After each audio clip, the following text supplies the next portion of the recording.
This is the 2021 Hyundai Sonata N-Line.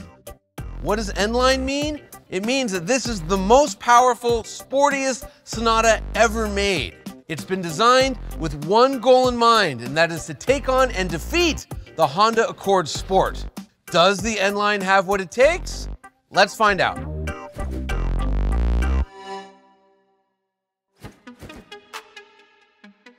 Hyundai has been building Sonatas for a long time. This model has a lot of bandwidth. There are 4 distinct engines you can get under this hood.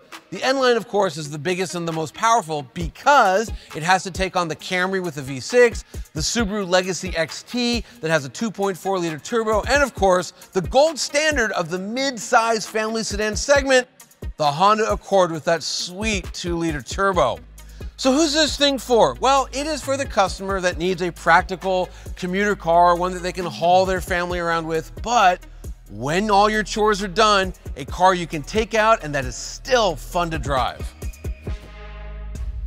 The N-Line is fascinating to look at. Now, obviously, Hyundai took the big grille motif to an absurd conclusion. They stretched it out to here. However, I think whoever designed the grille, they got let off the hook because somebody said, hey, let's extend the brightwork past the A-pillar all the way down the hood to the headlight. And it's so different and so striking, it pulls your eyes away from how silly the grille is. And the hot trend in car design right now is nighttime signature. What that means is, if I look in my rearview mirror, can I tell what brand of car is coming at me?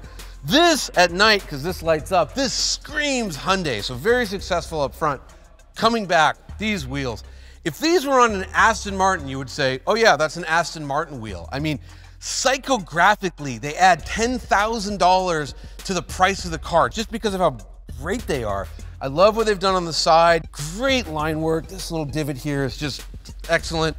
Coming to the back, yeah, maybe it's a little bit Porsche, but at the same time, if I said to you, hey, there's a new 4-door Mustang and this is what the rear end looks like, you'd say, oh yeah, that's pretty cool. So even if the Sonata isn't your cup of tea, you have to admit, a lot of skill went into making this car look the way it does. The problem with the inside of the Hyundai Sonata N-Line is that it's not as breathtaking as the outside. I mean, this sheet metal is cutting edge. It's almost avant-garde, but from in here, it's nice, but you know, it's not exactly memorable.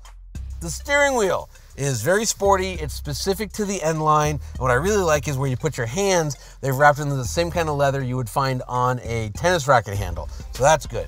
Seats, really good. Huge amount of bolstering, which is what you want in a sports seat, and adjustable bolsters, which you do not see in this segment. So you get a little bit of trickle down from the Genesis luxury brand. The rear seats are even bolstered. I should also mention, this is a big roomy car and there's a lot of room in the rear seat. Things I don't like. So, you know, the Hyundai team, they spent a lot of time making this elegant, making this look nice, and then they just sort of stuck these USB ports all over the place down here. Then you have the technology. This is a ridiculously high contrast instrument panel in front of me. It's a TFT screen. It's outstanding. And then you look here, and the touchscreen, while very good, it's not quite the same quality level as what's right in front of your eyes. So it's a little strange. However, it's loaded with all kinds of features, including sounds of nature. On today's menu, lively forest. Let's have a listen. Oh yeah. I'm one with nature. I'm so relaxed. Yeah, it's ridiculous. I don't know why it's here. I don't think it really detracts from anything, but it just shows you the breadth of technology. As far as performance goes, the N-Line is the most powerful Sonata because that 2.5-liter turbocharged inline 4-cylinder pumps out 290 horsepower and 311 pound-feet of torque, which is a lot. Now, all that power goes into an 8-speed dual-clutch transmission. It only hits the front wheels. There's no all-wheel drive, and also there's no limited slip differential.